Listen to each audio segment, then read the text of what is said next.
Jimmy Akin's Mysterious World is brought to you by the Star Quest Production Network and is made possible by our many generous patrons. If you'd like to support the podcast, please visit sqpn.com/give.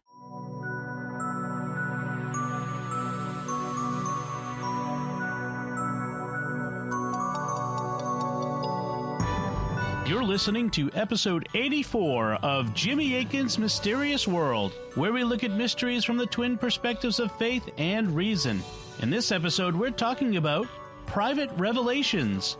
I'm Dom Bettinelli, and joining me today is Jimmy Akin. Hi, Jimmy. Howdy, Dom. All through history, God has made himself known to mankind, such as through the prophets in biblical times. But after the Bible, something changed in the way God makes himself known. Some Christians say that the age of prophecy is over and God no longer gives revelations at all. But most Christians have recognized that he still does and has done all the way down through the centuries. Yet we shouldn't believe it every time someone claims they've had a revelation from God. So how can we tell which revelations are credible and which aren't? How does the church look at the matter? And what does it mean when the church approves an apparition? And that's what we'll be talking about on this episode of Jimmy Akin's Mysterious World. So, Jimmy, I understand this episode is going to be a little different than how we usually do it. How are we going to proceed today?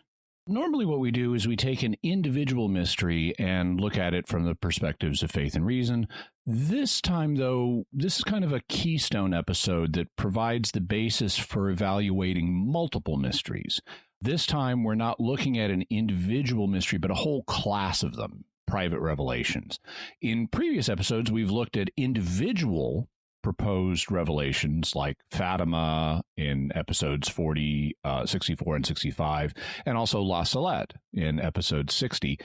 And, we did our best on those occasions to evaluate them. But this time, what we're going to do is look at the general principles that the church uses when evaluating a reported revelation. So instead of pulling things apart into the faith and reason perspectives, we're just going to do a straightforward look at here are the criteria the church uses to evaluate such things. All right. So let's start with defining our terms. There are a number of terms we're going to be using this episode, and people may not be familiar with all of them. So what do terms like vision, apparition, and revelation even mean? The most straightforward is probably vision, because we use that word in ordinary English. Vision is the faculty that lets us see things. So a vision is something that you see. In a religious context, a vision is an experience a person has where God lets them see something supernaturally. They may experience the vision as if they're seeing it with their physical eyes. For example, they may be so caught up in the experience, they're not even aware of their physical surroundings. They're just focused on this vision they're seeing. Or they may experience it as a kind of interior mental vision, even though they're still aware of their surroundings. Either way, it's still a vision. What if a person has an experience that doesn't involve seeing something? What if they just hear a heavenly voice? That's a related phenomenon known as a locution. We don't use the word locution in ordinary speech that much, but it comes from the Latin word locutio, which means a speech. And you're probably familiar with Locutus of Borg from Star Trek The Next Generation. He is Captain Picard as a Borg. He was supposed to speak for the Borg, so they called him Locutus, which in Latin would mean that which has been spoken. Apparently the Borg speak Latin. Kind of, sort of.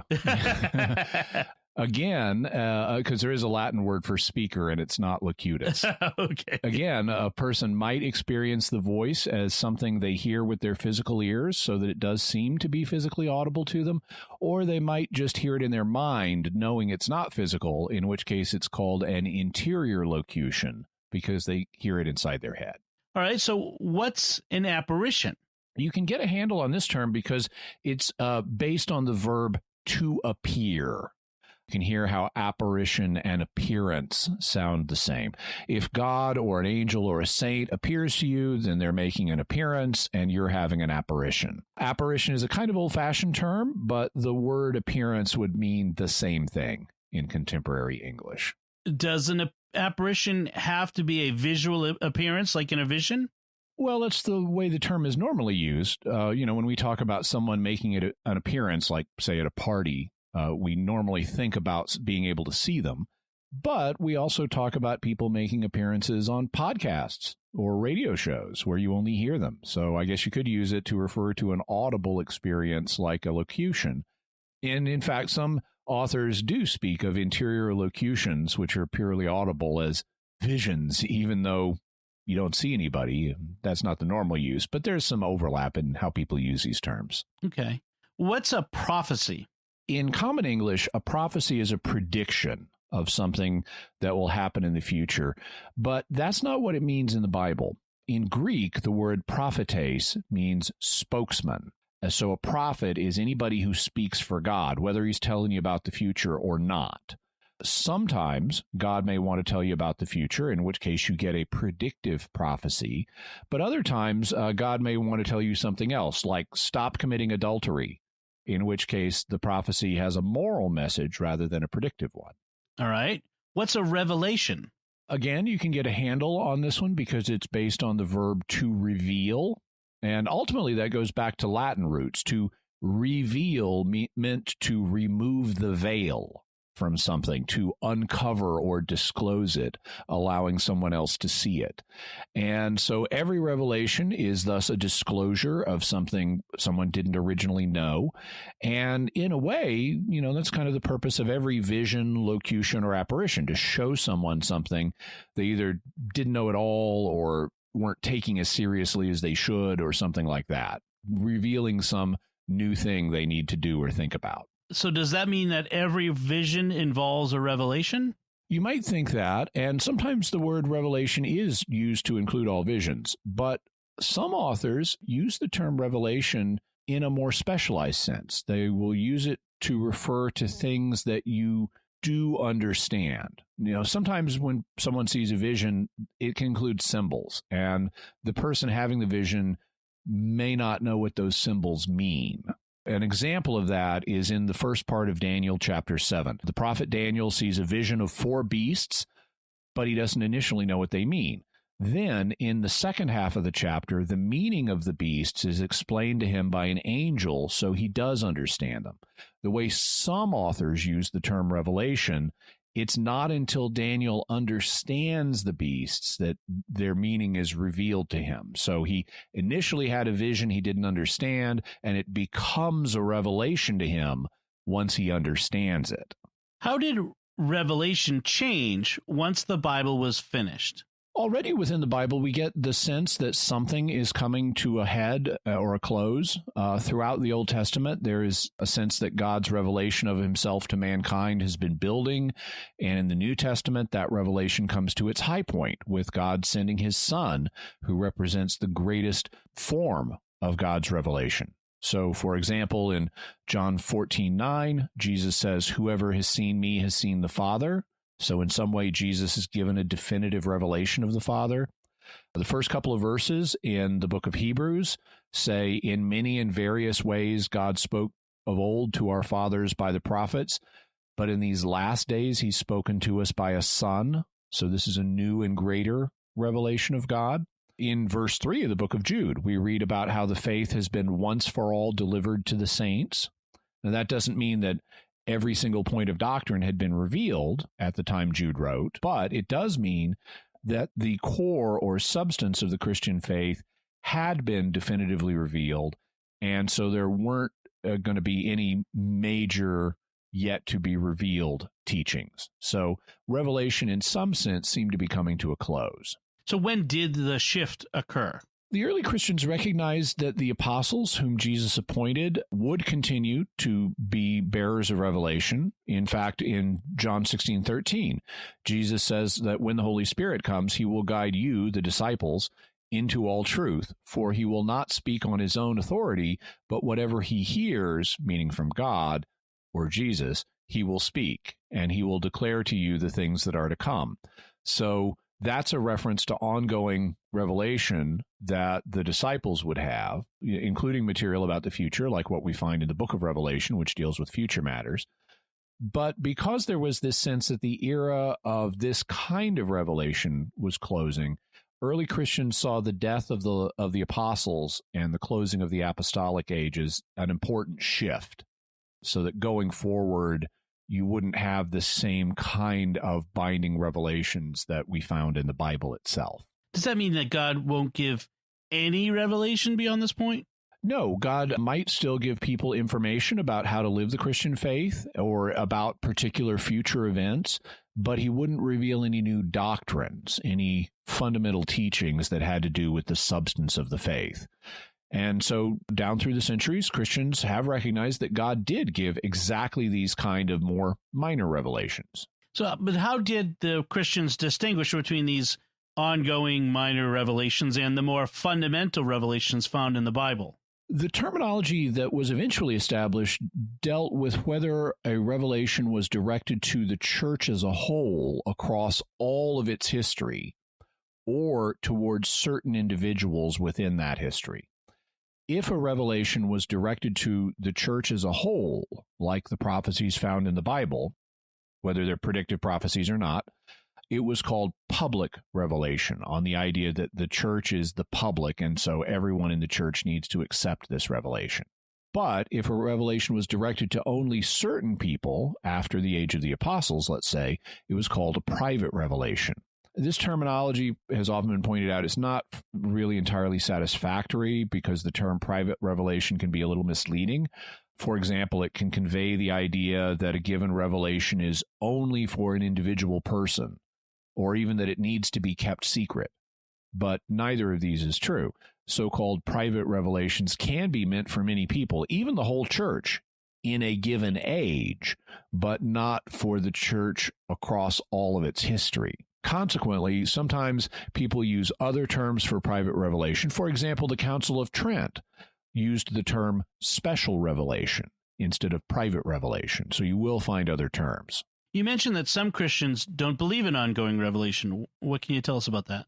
This is an idea that started in the Protestant community about 500 years ago. It was basically unknown before that time. All the historic groups of Christians, Catholics, Orthodox, Copts, Armenians, Assyrians, etc., have reported private revelations and recognized their existence down through the centuries. But the Protestant reformers didn't like these, so they began to claim that not just public revelation ended with the apostles, but that all revelation did. How did they justify this claim? Not very easily. In the Protestant community, if you want to justify a doctrine, you need to prove it sola scriptura, or by scripture alone. And there aren't any verses that clearly state or imply that God is going to stop giving revelation. In fact, you find St. Paul saying things like this in 1 Thessalonians 5. Do not quench the spirit, do not despise prophesying, but test everything, and hold fast to what is good. So apparently there were some people in Thessalonica who were uncomfortable with prophecies and were looking down on people who had them. But St. Paul indicates that by doing that, they're quenching the work of God's Spirit. He thus tells them not to look down on prophecies, but to test them and to accept the ones that pass the test. That's a standing command of the New Testament. So unless you can find verses that say or imply that all revelation is going to end with the death of the last apostle, this is going to govern, this test Paul has laid out, is going to govern the rest of the church age, which is, in fact, what most Christians have always understood. And even in the Protestant community, there has been a softening on this point, and many Protestants today, especially charismatics and Pentecostals, acknowledge that God continues to give revelations in some form. If we're supposed to test revelations and hold fast to what is good, like St. Paul said, how are we supposed to do that? This has been a question that God's people have always faced, and a couple of tests are provided in the book of Deuteronomy. In Deuteronomy 18, we read, If you say in your heart, how may we know the word which the Lord has not spoken? When a prophet speaks in the name of the Lord, if the word does not come to pass or come true, that is a word which the Lord has not spoken. The prophet has spoken it presumptuously. You need not be afraid of him. So the first test is whether or not a prophet produces a supernatural sign to give evidence that he's really in touch with the supernatural. If he tries to produce a sign and fails, like making a prediction that doesn't come true, that's evidence he's not really in touch with God. The second test is found in Deuteronomy 13, where we read, If a prophet arises among you, or a dreamer of dreams, and gives you a sign or a wonder, and the sign or wonder which he tells you comes to pass, And if he says, let us go after other gods, which you have not known, and let us serve them, you shall not listen to the words of that prophet, or to that dreamer of dreams. For the Lord your God is testing you, to know whether you love the Lord your God with all your heart and with all your soul. In this case, the prophet names a sign, and it does come to pass, suggesting he's genuinely in touch with the supernatural. The problem is his message, because it's already been revealed that we're not supposed to worship other gods. So his message conflicts with prior revelation and thus needs to be ignored. We find the same basic test in the New Testament. In 1 John 4, we read, Beloved, do not believe every spirit, but test the spirits to see whether they are of God. For many false prophets have gone out into the world. By this you know the Spirit of God. Every spirit which confesses that Jesus Christ has come in the flesh is of God, and every spirit which does not confess Jesus is not of God. So it's already been revealed that Jesus Christ has come in the flesh, and God has validated Jesus' role in his plan by raising him from the dead. Therefore, any spirit which denies Jesus' role, such as denying the incarnation, is not a spirit that's speaking for God. Its message is inconsistent with prior known revelation. So the two foundational tests are, first, whether there's anything demonstrably supernatural about the revelation, and second, whether a given revelation is consistent with what has already been revealed. A lot of doctrinal development has occurred in the last 20 centuries. Has the church formulated a more detailed set of guidelines for evaluating private revelations today? Yeah, in 1978, St. Paul VI approved a document issued on that subject by the Congregation for the Doctrine of the Faith, and the document is called Norms Regarding the Manner of Proceeding in the Discernment of Presumed Apparitions or Revelations. I love how they give these kaiju-sized titles to documents in Rome. It rolls off the tongue. Yeah. This document was originally issued confidentially to bishops for evaluating reports of apparitions in their own diocese, but over the years it leaked, it got out, and started to be published in a variety of places, including JimmyAkin.com. And in 2011, the CDF finally threw in the towel and published it on their own website. It's like, everybody knows this already, so here it is. So what does the document say? It acknowledges that bishops are in a kind of dilemma today regarding apparitions. In the past, they could kind of take their time in making an evaluation because people didn't move around a lot and didn't have access to the mass media, which didn't yet exist. But there's more pressure today because if there's a report of an apparition, it can be flashed across the globe instantly, and then easy travel means pilgrims may start showing up. So this creates a need for speedier evaluations than in the past. At the same time, these evaluations need to be done very carefully. So the document recommends a procedure that balances the need for careful examination with the need to act more quickly than in the past.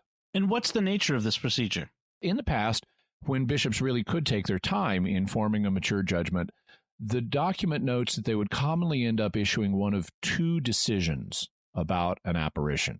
The first was a judgment that the apparition was constat de supernaturalitate, basically that it was established as a genuinely supernatural event. And in this context, supernatural means not just from any supernatural source, but specifically from God or, one of God's saints or angels, so with his permission. If, you could say, well, the devil's supernatural too, but that's not what they mean here. If they say constat de supernaturalitate, they mean this thing is fundamentally of God.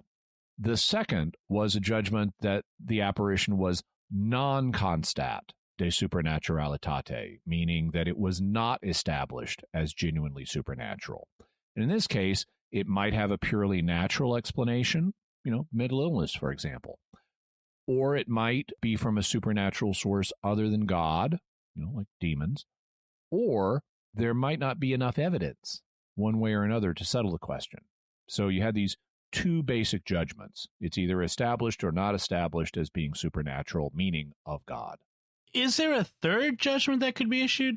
Well, you sometimes find people, especially on the internet, discussing a third judgment called constat de non-supernaturalitate, which would mean established as not supernatural. But the CDF document doesn't mention this judgment and does not list it as one of the traditional judgments a bishop might reach. So it's not part of the framework that the CDF uses, at least not currently. This system has only the two judgments, a positive one that it is established as supernatural and a negative one that it is not established as supernatural. All right. So what is the procedure that the CDF says bishops should use? The document lays out both positive and negative criteria for evaluating an apparition, and it lays out a 3-stage process. When ecclesiastical authority is informed of a presumed apparition or revelation, it will be its responsibility, A, first to judge the fact according to positive and negative criteria, B, then if this examination results in a favorable conclusion, to permit some public manifestation of cult or of devotion, overseeing this with great prudence, equivalent to the formula for now nothing stands in the way, or pro nunc nihil obstare, and C, finally, in light of time past and of experience, with special regard to the fecundity of spiritual fruit generated from this new devotion, to express a judgment regarding the authenticity and supernatural character, if the case so merits. So the first stage of the process is an investigation. And invariably, that means that the bishop appoints a team of experts to look into the matter. Then the positive and negative criteria that the document lays out are applied. If the results of the investigation are positive, we proceed to the second stage, where the bishop gives a kind of temporary approval, indicating that for now, nothing obstructs the faithful from engaging in a form of public devotion connected with the apparition. Note that this doesn't mean the bishop has approved the apparition itself or said that it's authentic. That's something that doesn't happen until the third stage.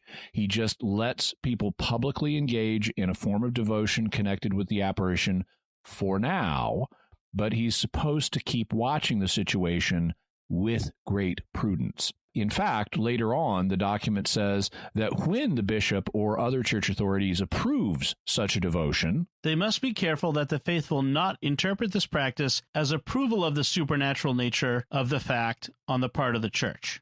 So approved devotion does not mean approved apparition. Finally, in light of time past and of experience, bearing in mind especially the good or bad spiritual fruit connected with the devotion, he may issue a judgment regarding the authenticity and supernatural character of the apparition, and it's only at this point that the bishop might give formal approval to the apparition.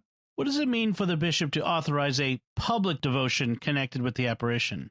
Public devotion means that a devotion is done with church authorization, like inviting the congregation in a church to say a prayer. Sometimes apparitions will suggest particular prayers to foster people's devotion, like the Fatima prayer, the "O my Jesus, forgive us our sins, save us from the fires of hell, and lead all souls to heaven, especially those who are in most need of thy mercy." That was proposed by Our Lady of Fatima.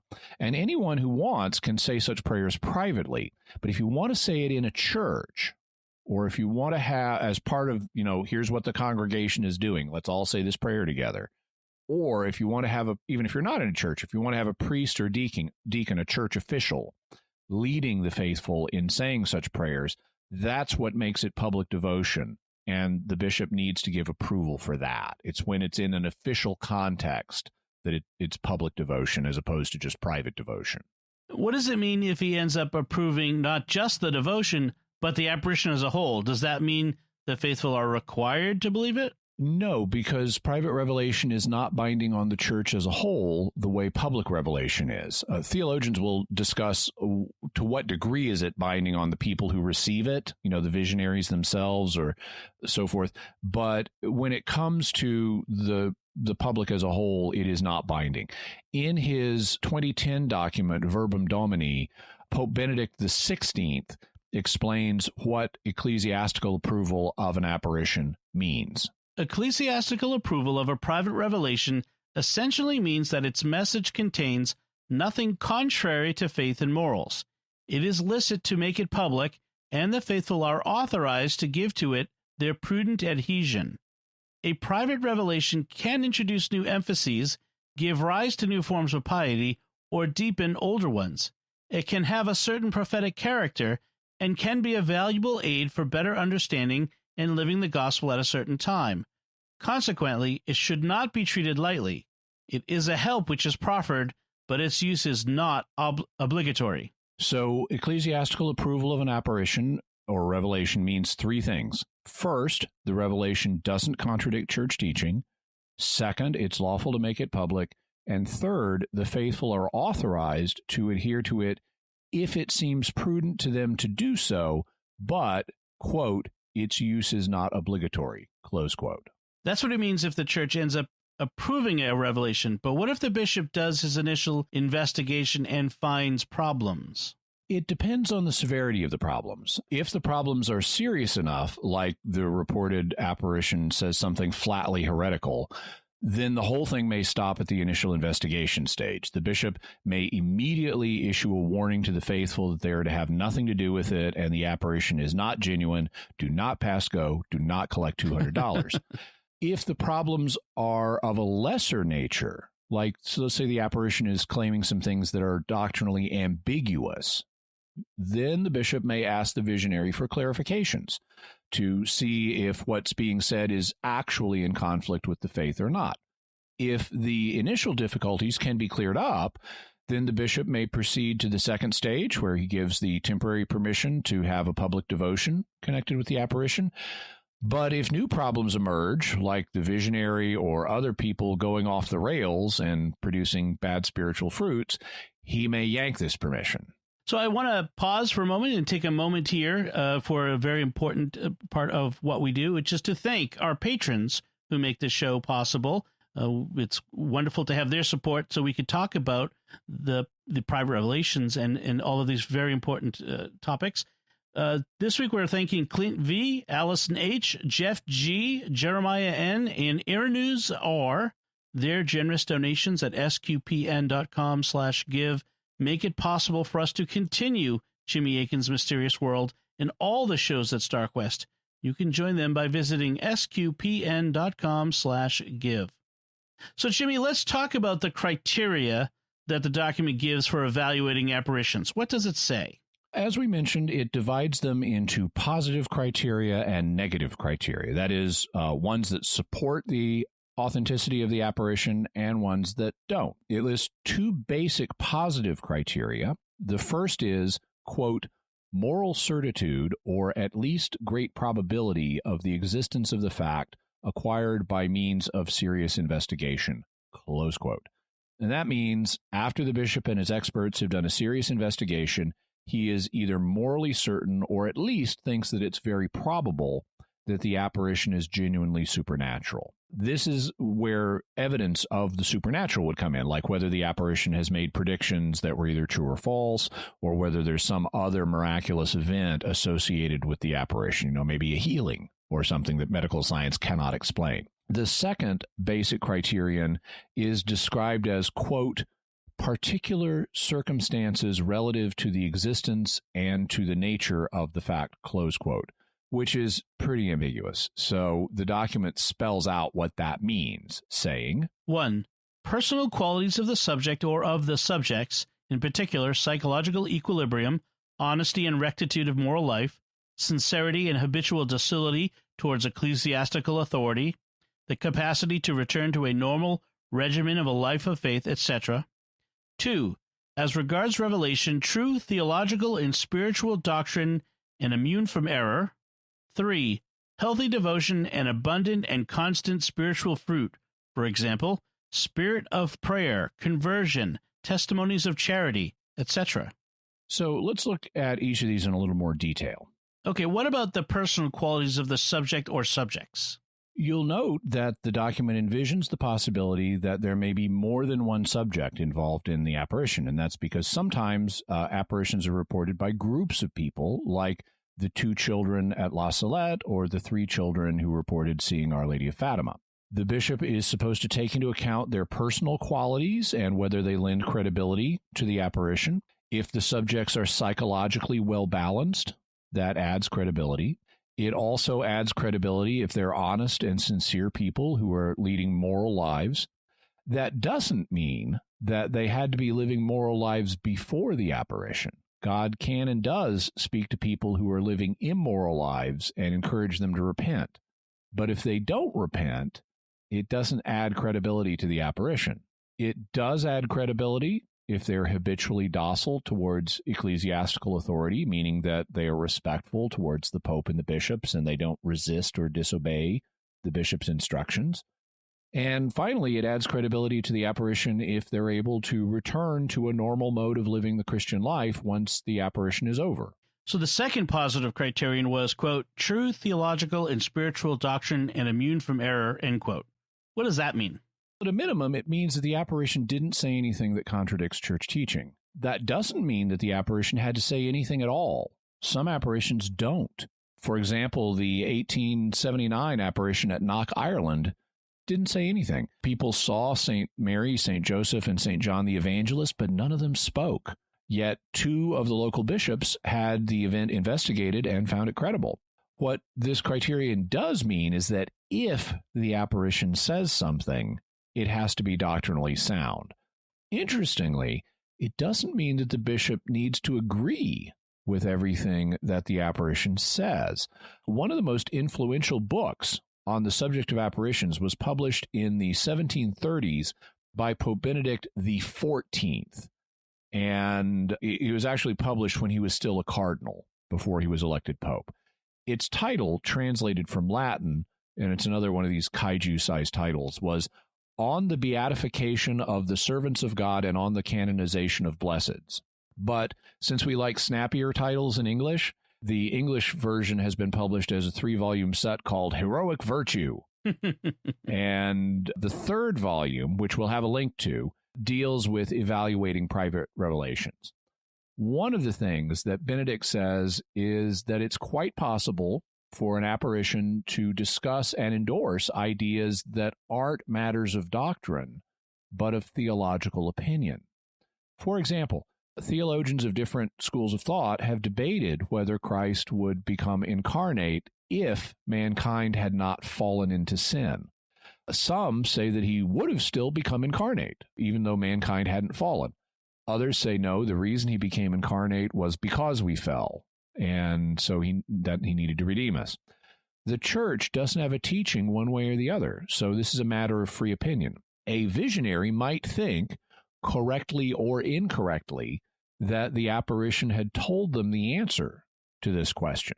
But since it's a matter of free opinion, it wouldn't contradict church teaching either way. And so a bishop might approve an apparition, since it doesn't contradict church teaching, even though he might personally have a different opinion on this theological question that's a matter of open debate. So bishops don't necessarily have to agree with everything in an apparition they're approving.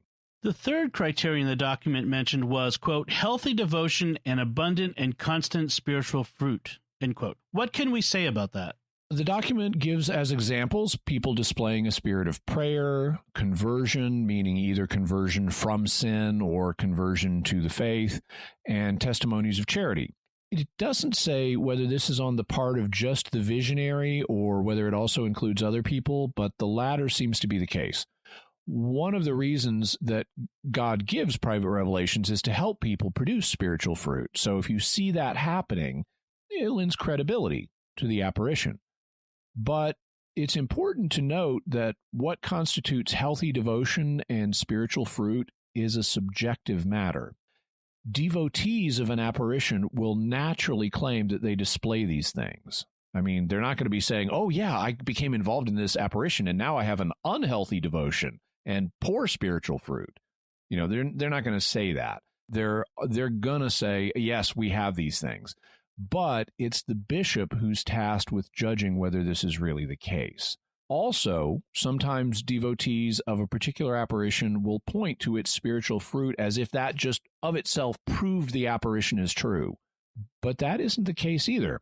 In the first place, spiritual fruit is just one of the positive criteria lending support to an apparition. It's not the only one. In the second place, people could get inspired to lead holier lives even if an apparition is not genuine. I mean, maybe they think it is, and that leads them to get closer to God, and that's great, but that doesn't mean the apparition was genuine. And in the third place, an apparition can lose credibility due to the negative criteria, which we have yet to consider. So even if you say, yeah, there's positive spiritual fruit here, we got to look at the negative criteria too. Okay, so let's consider those. What are the negative criteria? To some extent, they mirror the positive criteria, but they're fleshed out differently. And Dom, you and I can go back and forth on these, so I can offer commentary on each criterion. The first one is manifest error concerning the fact. This would mean that there's something clearly wrong on the level of objective fact connected with the apparition. Failed predictions would be an example of that. So would evidence that the whole thing is a hoax. For example, recently in Texas, there's been a woman claiming to see visions of the Virgin Mary who is supposed to miraculously cause roses to appear in the vicinity of the visionary, which her devotees then find and say, oh, Mary has left us this rose as a sign. Well, it's not Mary leaving the roses.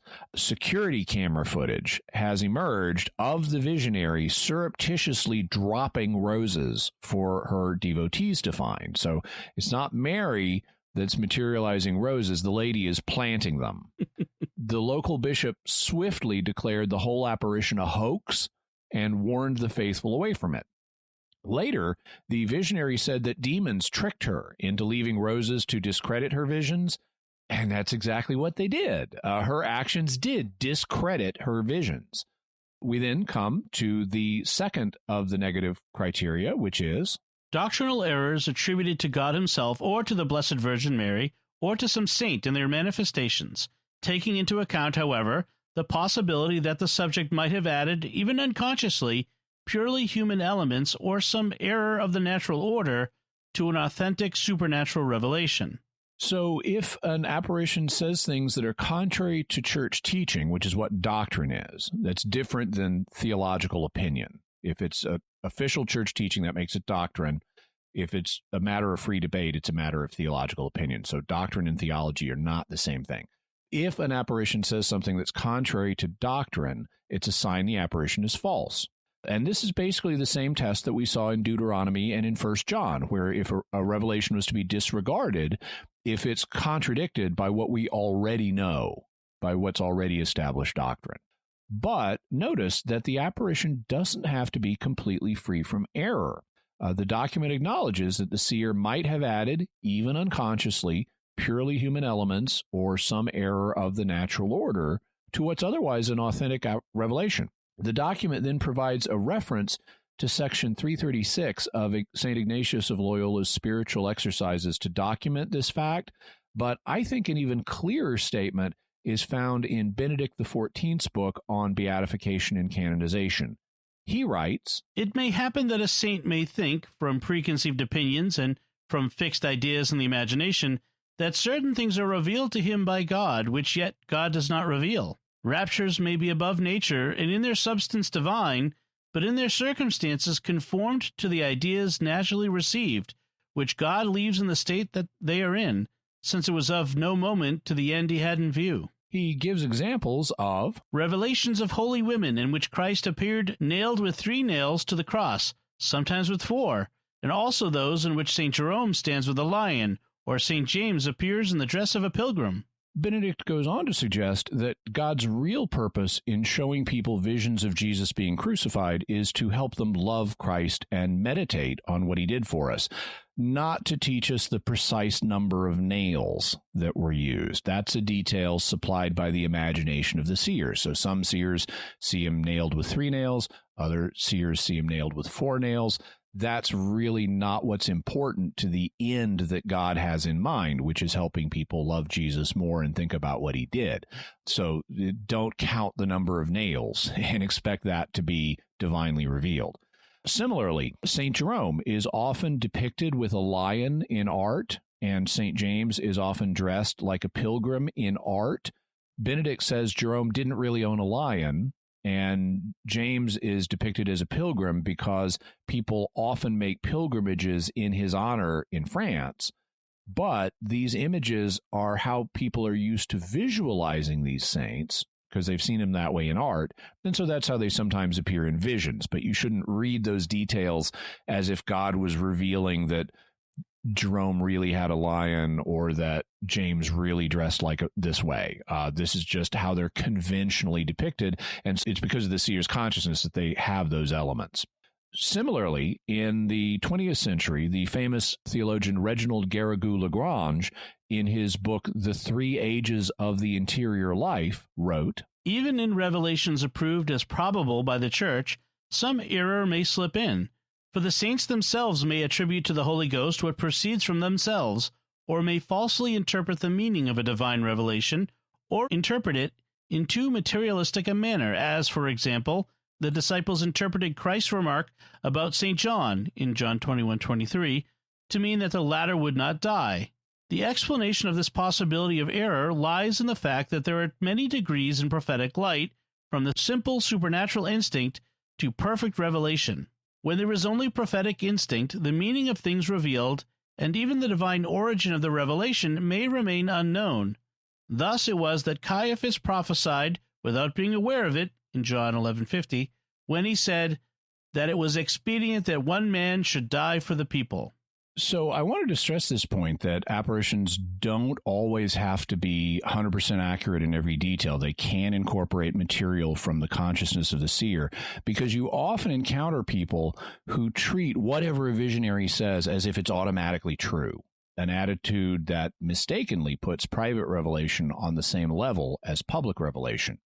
It's important to remember that even when the church approves an apparition, it doesn't mean every detail of the apparition is guaranteed. So we need to, as Pope Benedict XVI said in discussing approved apparitions, we need to be prudent in how we approach what's said even in an approved apparition. So we need to be prudent, we need to be cautious.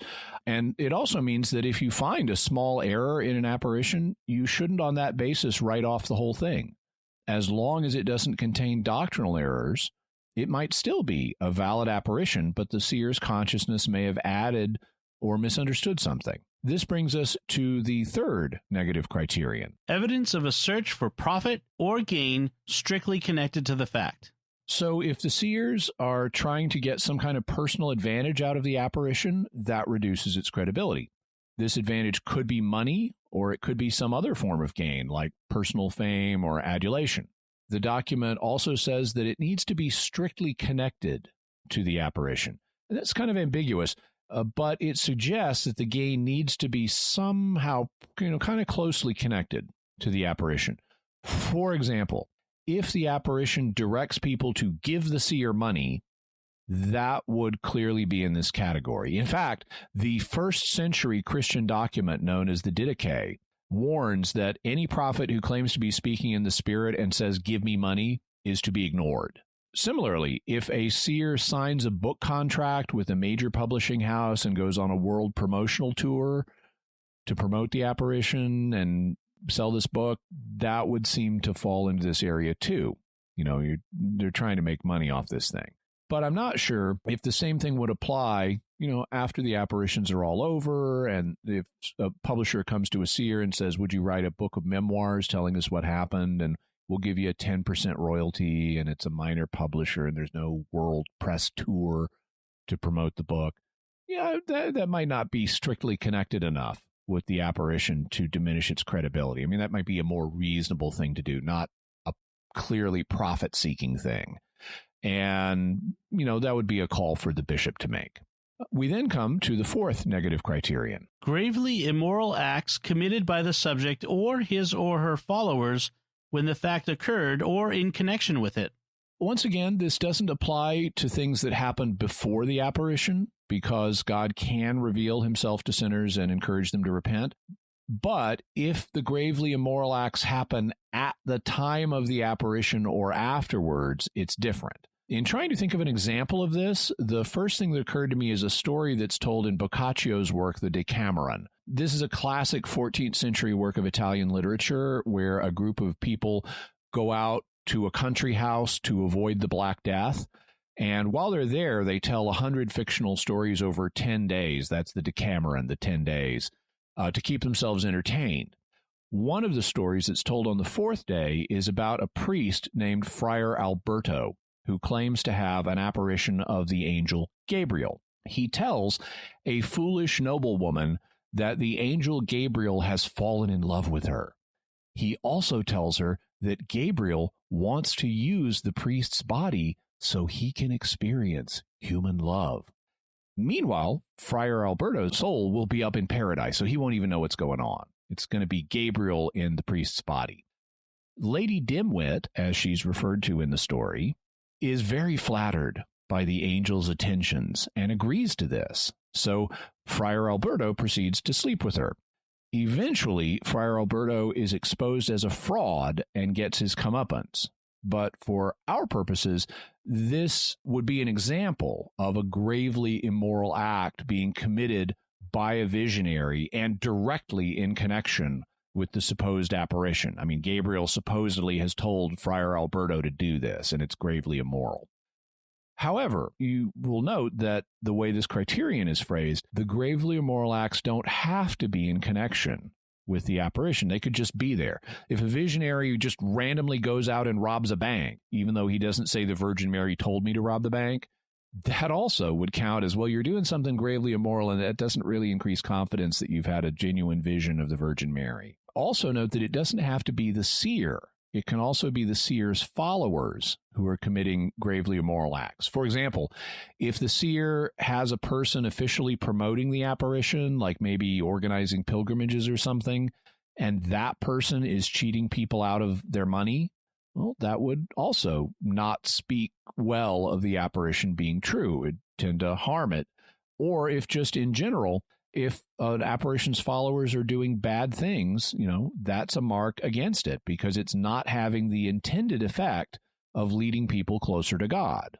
Now, of course, everything people do can't be attributed directly to the apparition, but gravely immoral acts do still tend to diminish an apparition's credibility, and so the bishop is advised to take them into account. That brings us to the last of the negative criteria. Psychological disorder or psychopathic tendencies in the subject that with certainty influence the presumed supernatural fact, or psychosis, collective hysteria, or other things of this kind. So if it's certain that a psychological disorder or psychopathic tendencies influenced the claimed apparition, that's a strike against it. So are situations that involve psychosis or collective hysteria on the part of the followers of the apparition. So, for as St. Paul says in 1 Corinthians 14:33, God is not a God of confusion, but of peace. So if these apparition followers are all confused and kind of going crazy and having mass hysteria, that's a sign this isn't from God. Finally, we should note that at the end of the positive and negative criteria, the document has a note on how they're to be applied. It is to be noted that these criteria, be they positive or negative, are not peremptory, but rather indicative, and they should be applied cumulatively or with some mutual convergence. So, for the most part, the bishop needs to look at how well the reported apparition fits the criteria as a whole. That's one reason why you can't just say, oh, there's such good spiritual fruit here, it must be true. No, we need to look at all of these criteria, and as a group, do they support the apparition? No single one of them is going to prove it. And conversely, a single outlier that doesn't speak well of the apparition won't automatically falsify it necessarily. For example, a visionary might have a few psychological quirks. Maybe they're a little neurotic or something, but that doesn't mean that the whole thing is a hallucination. On the other hand, sometimes a criterion could be so bad it would be a one-strike, you're out situation.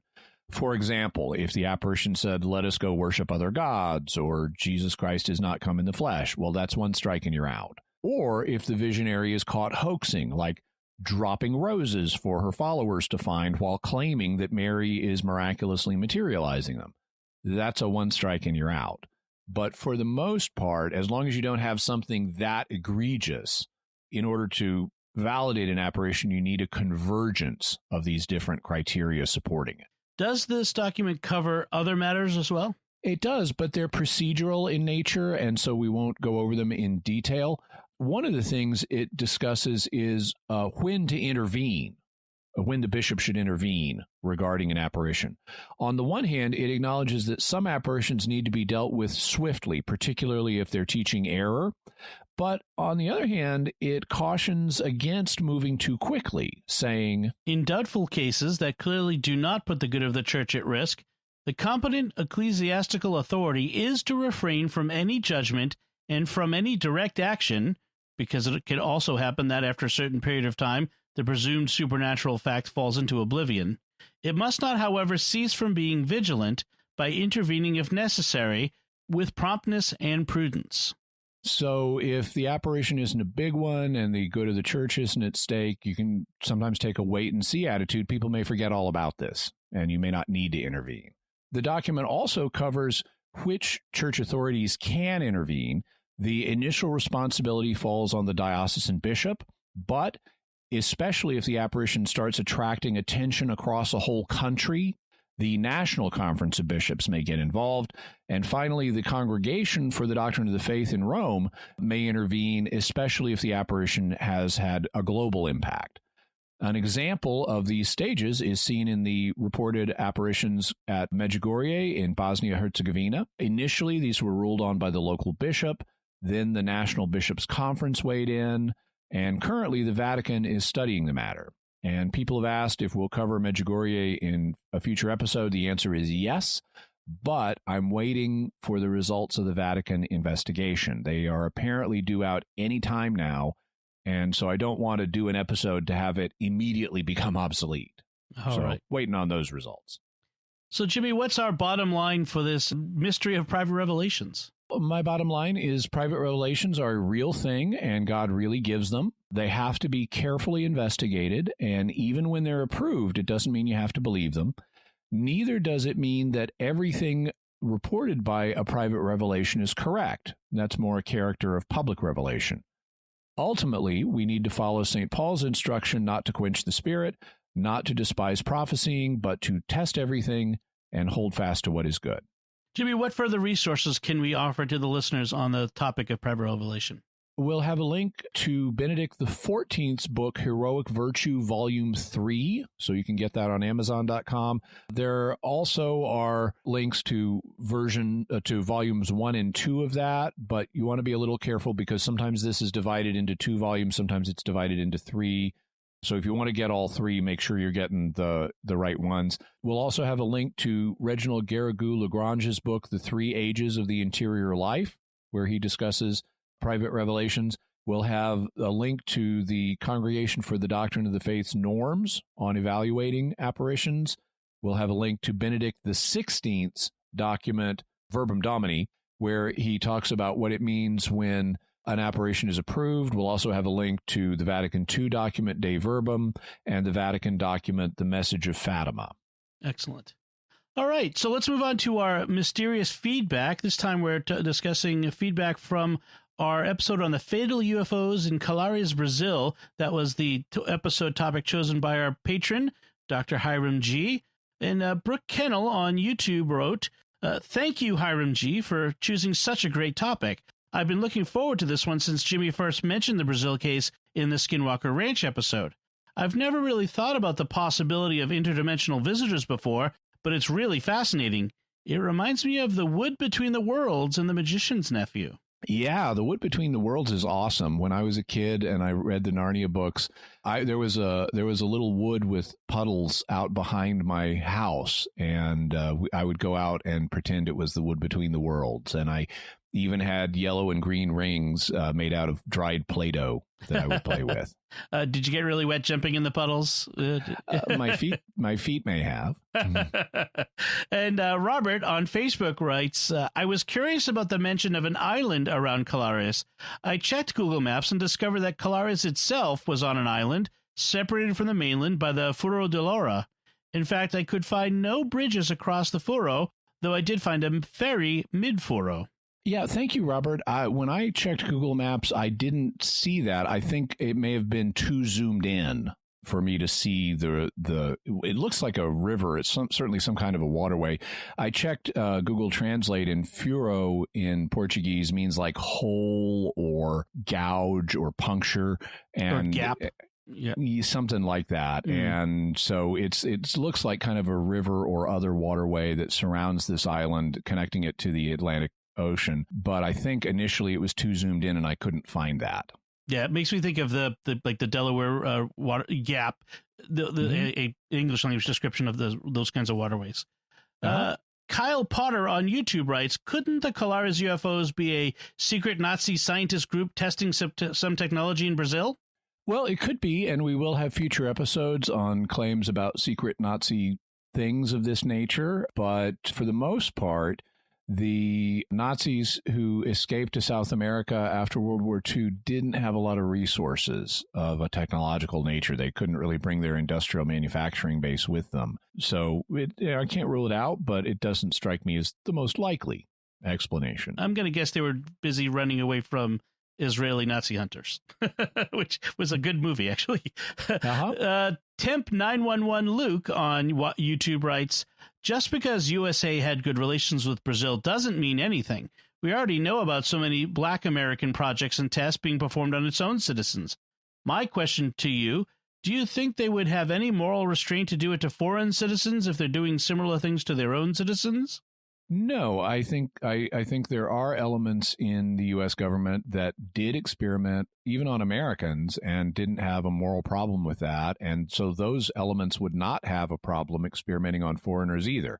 But I think they could be restrained by diplomatic concerns of we don't want South America to go communist. And so we want to maintain good relations with them. Because was South America going to go communist was the overriding global strategic concern back during the Cold War. And so they, even if they had no moral scruples, they wouldn't have wanted to jeopardize that. But more fundamentally, as we discussed in the show, I don't think that they would have done this kind of testing on people because you don't need to do this kind of testing on people. You could do it on goats and pigs and horses and find out if these rays do stuff. And what effects they have. And so I think they would have done animal testing here in the U.S. rather than distant testing on foreigners to find out the same thing. Right. And if they wanted to test it on people, they would likely test it on people they considered enemies as opposed to allies, I would think. I mean, if you want to look in that direction. Even then, I think animal testing, you invent a new kind of gun, you shoot it on animals, you don't shoot it on dummies, you don't shoot it on people, whether they're friendly or not, until it's wartime. Right. Makes no logical sense. That's a good point. Jimmy, what do we have for mysterious headlines this week? Well, a couple of headlines about things you may or may not want to consume. Back in episode 21, we talked about the science of weight loss and what actually will work versus a lot of things that don't. And one thing that a new study that's come out suggests that caffeine may help limit weight gain. And so you can read about that. And if it makes it easier for you to drink your cup of coffee or a few cups of coffee, and if it helps you control your weight and doesn't have other bad side effects, great. On the other hand, you may not want to consume everything. In 1951, a French village started to hallucinate because of moldy bread. And so we'll have a link to a story about how this whole village went nuts because of moldy bread, which is actually one of the things that has been proposed may have been at work in the Salem witch trials here in the U.S. Back in the 1600s. And yes, we will have an episode on that in the future. Yeah. But for now, you can read about this French village that started tripping after they ate the wrong bread. Yeah, I read about that village when the story first came out, I think a little over a year ago. Fascinating story. So definitely click through to that link, folks. So, Jimmy, we want to put forth an appeal to the listeners about asking them, so what are your theories about apparitions and private revelations? What do you think about all the criteria that were laid out and applying this to apparitions you may have heard of? So you can let us know online, and we'll give you those links in a second. But first, I want to ask Jimmy, what's our next episode going to be about? Our next episode is going to be about the boys from Yuba City, a mysterious disappearance leading to mysterious deaths that have often been referred to as America's Dyatlov Pass incident. So if you know about Dyatlov Pass and how weird that was, that'll give you a sense of how weird what happened to the boys from Yuba City were. Wow, fascinating. I'm looking forward to that one. So that's it from us. So like I said, if you want to let us know your theories or what you think about this discussion on private revelations, you can let us know by visiting sqpn.com/mysterious, or the Jimmy Akin's Mysterious World Facebook page, sending us an email to mysterious@sqpn.com, or sending a tweet to @MYS_world with the hashtag of mysterious feedback. Please remember to go on social media and to like this episode on Jimmy Akin's Mysterious World on Facebook, retweet it on Twitter, and help us spread the word about Jimmy Akin's Mysterious World so that we can reach a broader audience. You'll find links to Jimmy's resources from our discussion and links to those mysterious headlines on our show notes at sqpn.com/mysterious. And remember, to help us to continue to produce this podcast, please visit sqpn.com/give. Until next time, Jimmy Akin, thank you for exploring with us our mysterious world. Thanks, Dom. Once again, I'm Dom Bettinelli. Thank you for listening to Jimmy Akin's Mysterious World on StarQuest.